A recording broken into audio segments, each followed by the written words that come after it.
మెరిసే తెల్లని చర్మం కోసం Japanese glutathione fruits flowers extract తో చేసిన prismas gluta rosa soap. Welcome to Suman TV. Simple paneer curry చేసుకుందామండి. ఇంతకుముందు పన్నీర్ తోటి కూర చేసాం మనం. క్యాప్సికము, టమాటాలు, పన్నీరు కలిపి చేసాము. కుక్కర్లో చేసుకోవడం కూడా చూపించాం. అయితే పన్నీర్ని పెద్ద పెద్ద ముక్కలుగా కాకుండా కొంచెం గ్రేవీష్గా చేసుకునేది. ఇది రైస్లోకి బాగుంటుంది. జీరా రైస్ లాంటి రైస్లోకి బాగుంటుంది. రొట్టెలు, పుల్కాలు, పరోటాల్లో కూడా చాలా బాగుంటుంది. సింపులే. ఒక 2-3 చిన్న చిన్న ప్రిపరేషన్స్. ఓ 2 టమాటాలు గ్రైండ్ చేసి పెట్టుకోండి. ఒక పెద్ద ఉల్లిపాయ లేదా ఒక 2 చిన్న ఉల్లిపాయలు చిన్న ముక్కలు చేసి పెట్టుకోండి. కొంచెం అల్లం వెల్లుల్లి పేస్టు, తర్వాత ఏమో జీడిపప్పులు, ఆ తర్వాత కొంచెం గసగసాలు ఒక 10 నిమిషాలు నానబెట్టి మెత్తగా గ్రైండ్ చేసి కాస్త ఇలా పాల్లాగా తీసి పక్కన పెట్టుకోండి. దీనివల్ల కూరలోకి గ్రేవీ వస్తుంది. ఏదైనా పొడి కూడా వేసుకోవచ్చు. మైదా పిండో, శనగపిండో, కొంచెం బియ్య పిండో వేసుకున్నా గ్రేవీ తెప్పించవచ్చు. ఇది వేసి కొంచెం హెల్దీ, రుచిగా ఉంటుంది. నేను ఆల్రెడీ బటర్ వేసాను మూకుడులో, అందుకని బటర్ కరిగి కనిపిస్తుంది. బటర్ కాకపోతే నెయ్యి, లేకపోతే మామూలు మనం రిఫైండ్ ఆయిల్ వాడుకుంటాం కదా, ఏదైనా వేయచ్చు. నూనె వేసుకోవటము. నూనె కొంచెం వేడెక్కాక కొద్దిగా, నాకు కొంచెం దాల్చిన చెక్క అవి వేస్తే ఇష్టమండి, అవి నచ్చుతాయి వాసనలు. అందుకని ఇంచుమించు అన్ని మసాలాదార్ కూరల్లోకి ఒకటే రకంవి వేస్తూ ఉంటాను. ఇంకంతకంటే ఏం వేయను. దాల్చిన చెక్క, 2 ఏలక్కాయలు, ఓ 2 లవంగాలు, అంతే. బటరో నూనె ఏం వేస్తే అది కాగనిచ్చి ఒక చిన్న స్పూను జీలకర్ర వేద్దాము. షాజీరా అందుబాటులో ఉంటే అదైనా వేసుకోవచ్చు, బాగుంటుంది. తర్వాత ఇదిగో తీసి పెట్టాను కదా దాల్చిన చెక్క, లవంగాలు, ఏలక్కాయలు, అవి కూడా వేసేస్తాను. కాస్త రంగు ముదురు రంగు వస్తుంది, అందుకంటే ఏం లేదు, నెయ్యి కాగిన కలర్ అనమాట అది. వేగిపోతున్నాయి. ఈ వేగే వాటిలలో ఉల్లిపాయలు వేసి వేయించేద్దాం. ఉల్లిపాయలతో పాటు ఓ 2 చిన్న పచ్చిమిర్చి కూడా తరిగాను, చిన్న ముక్కలు, ఇవి కూడా వేసి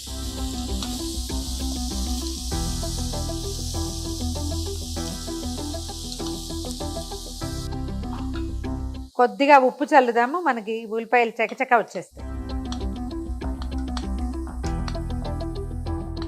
ఇంకా బయట పారేసి ఆ రెండింటిని మళ్ళీ ఫ్రెష్వి తీసుకుందాం. నేను కొత్త బోల్డ్ అని తెచ్చి పెడతాను. నీకు ఎన్ని కావాలంటే అన్ని పాత పట్టలే మన దగ్గర. ఈ ఉల్లిపాయ మొత్తం వేగిపోయింది చూడండి. కొంచెం అల్లం వెల్లుల్లి పేస్ట్ వేస్తున్నాను, ఫ్రెష్ది, ఇప్పుడే తీసాను దీన్ని. ఇది కూడా వేగనిచ్చి అప్పుడు మిగిలిన పని చేద్దాం.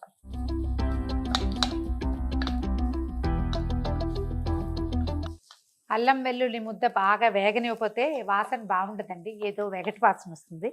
కొద్దిగా బాగా వేగనిచ్చిన తర్వాత ఇప్పుడు ఏం చేద్దామంటే, మనం రెడీగా పెట్టుకున్నాం కదా టమాటా గ్రేవీ, దీన్ని ఏం చేశాను, గ్రైండ్ చేసేసాను. కొంచెం చెక్కు తీయటానికి ట్రై చేస్తే ఇంకా బాగుంటుంది కూడా. అది ఇందులో వేసేద్దాము. ఒక 1-2 మినిట్స్లోనే టమాటా మొత్తం గుజ్జు ఉడికిపోతుంది. ఉడకనిస్తే సరిపోతుంది. మళ్ళీ కొంచెం ఈ నూనె పైకి వచ్చేదాకా ఆపుకోవాలన్నమాట మనం. టమాటా గుజ్జు కూడా పూర్తిగా ఉడికిపోయిందండి. ఇప్పుడు ఇంకా ఇందులో ఉప్పు కారాలు వేసేసుకుందాం మనం.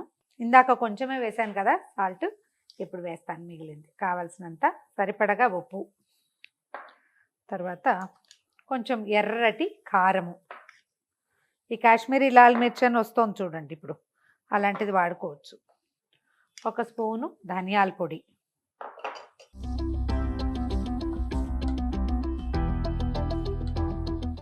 తర్వాత 1 స్పూను గరం మసాలా పౌడర్ వేద్దాము. దీనివల్ల ఈ కూరకి వాసన వస్తుంది అన్నమాట. ధనియాల పొడి ఇంకొంచెం వేసుకున్నా పర్వాలేదు. ఒక్కసారి ఈ పచ్చి మసాలాలన్నిటి కొంచెం వేగనిస్తే సరిపోతుంది. చూడండి ఎంత ఎర్రగా అందంగా కనపడుతుంది వస్తువు. ఉప్పు వేసాం కాబట్టి తడి వస్తుంది ఆటోమేటిక్గా. కొద్దిగా కసూరి మేథి కూడా వేసుకోవచ్చండి, వాసన చాలా బాగుంటుంది. పై నుంచి తీసుకోవాలి. కసూరి మేథితోటి ఏంటంటే కొంచెం ఇసుకుంటుంది. మనం ఏ రైసుల్లోనో వేసేటప్పుడు ఏం చేస్తామంటే, నీటిలో వేసి తీస్తే ఇసుక ఏదైనా ఉంటే అడుగుకి వెళ్తుంది. అందుకని అడుగు నుంచి చేయబెట్టకుండా పై నుంచి తీసుకోవాలి దాన్ని. ఈ మసాలా వేసిన ముద్ద కూడా ఇంచుమించు వేగిపోయింది. ఇప్పుడు ఏం చేద్దాం అంటే 1 కప్పు నీళ్ళు పోసేద్దాం ఇందులో.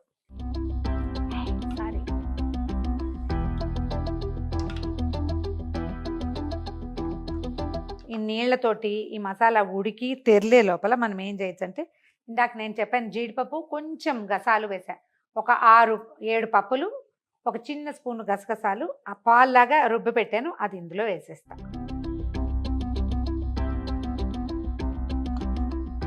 జీడిపప్పు అవి ఉడికి ఇంకా బాగా చిక్కగా అవుతాయి. ఇందులో మనం ఏం చేద్దామంటే పనీర్ ఒకసారి శుభ్రంగా మంచినీళ్ళు పోసి కడిగేసేయండి. పనీర్ని మనం ప్యాక్స్ దొరుకుతున్నాయి, మనం ఇంట్లో చేసుకున్న పనీర్ అయితే మరీ మంచిదండి. పనీర్ చేయడం ఎలా అనేది ఒక వీడియో మన ఛానల్లో ఉంది, ట్రై చేయండి ఒకవేళ ఇప్పటిదాకా చూడకపోయింటే. మీకు ఇంటర్నెట్ నిండా రకరకాలు దొరుకుతాయి ఈజీగా. పనీర్, సోయా పనీర్ చేసుకోవటం ఎట్లా కూడా కనపడుతుంది కదా. ఎనీ టైప్ ఆఫ్ పనీర్ని మనం ఈ కూరలాగా చేసుకోవచ్చు. అంటే ఇప్పుడు పప్పులతోటి పనీర్లు చేసే విధానం కూడా కనబడుతుంది, పెసరపప్పు పనీర్ అవి కూడా చేస్తున్నారు, అలా కూడా చేసుకోవచ్చు. ఈ పన్నీర్ని ఏం చేద్దామంటే మామూలుగా చిన్న ముక్కలు తరుగుతాం, దీన్ని నేను కొంచెం ఇట్లా చిదిపేస్తున్నాను. మన ఆలు స్మాష్ చేస్తాం కదా, మ్యాష్ లాగా అట్లా చేస్తున్నాను. బజార్ నుంచి తెచ్చిన పన్నీర్ అయితే బాగా నీళ్ళు పోసి శుభ్రంగా కడిగేసుకోవాలండి. దాంట్లో ఒక రకమైన చిన్న నీరులాగా చేరుతుంది ఆ ప్యాక్లో, అది మంచి వాసన రాదు, కడిగేస్తే మంచిది. ఒకవేళ తోఫుతో చేసుకునేటట్టయితే తోఫుని కొంచెం వేడి నీళ్ళు పోసి కడుక్కోండి. పనీర్ అంతా ఇట్లా చిన్నగా చేతితోటి చిదిపండి. మనం కూరాల్సిన పని ఏం లేదు, చేతితో చిదిపితే సరిపోతుంది. ఎక్కడైనా కాస్త పెద్ద గడ్డు ఉన్నా బాగుంటుంది రుచి. కూర గ్రేవీ బాగా ఉడికిపోయింది, చిక్కగా కనిపిస్తుంది చూడండి. ఈ మనం కూర పెట్టుకున్నాం కదా, చిన్న ముక్కలు చేసేసి అది నలిపి అది ఇందులో వేసేద్దాం. సిమ్లో పెట్టి ఉంచండి స్టవ్ని.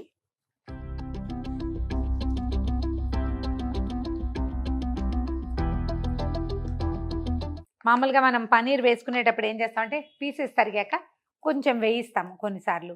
పచ్చి ముక్కలు అలాగే పచ్చి పనీర్ని కూడా వేసుకోవచ్చు. ఇది ఒక 2 నిమిషాల పాటు గ్రేవీలో ఉడికిపోతుంది. 2-3 మినిట్స్ ఉంచండి, అంతకంటే స్టవ్ మీద ఉంచక్కర్లా. చల్లారితే ఇంకా కొంచెం చిక్కగా అవుతుంది. ఇప్పుడే చూడండి అంత దగ్గరకు వచ్చేసింది కదా. చక్కగా చేతి కొద్దీ కొత్తిమీర వేసి పైన ఒక చిన్న బటర్ పీస్ పెట్టి డైరెక్ట్గా ఇచ్చేసేయండి. దీన్ని చపాతీలోకి, రొట్టెల్లోకి, పరోటాల్లోకి, ఏదైనా ఇవి చేసుకుంటాం రైస్లు, బగారా రైస్ లేదా జీరా రైస్, వాటిల్లో చాలా బాగుంటుంది. వడ్డిచ్చే ముందు ఒకసారి ఉప్పు మాత్రం చూడండి. ఇంకా బుడగలు వస్తున్నాయి అంటే తయారైపోతుంది అన్నమాట. ఇది కొంచెం కొత్తిమీర వేసేద్దాము.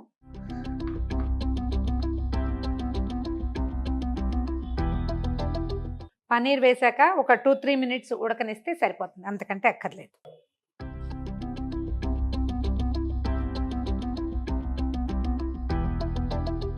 ఘుమఘుమలాడే పనీర్ మసాలా సింపుల్గా చేశానండి, ట్రై చేసి చూడండి. ఈ వీడియో కనుక మీకు నచ్చినట్లయితే లైక్ చేయండి, షేర్ చేయండి. మరిన్ని ఇంట్రెస్టింగ్ వీడియోల కోసం సుమన్ టీవీకి సబ్స్క్రైబ్ చేసుకోండి. సుమన్ టీవీలో మీ పర్సనల్ అండ్ బిజినెస్ ప్రమోషన్స్ కోసం కింది నెంబర్కి కాంటాక్ట్ చేయండి.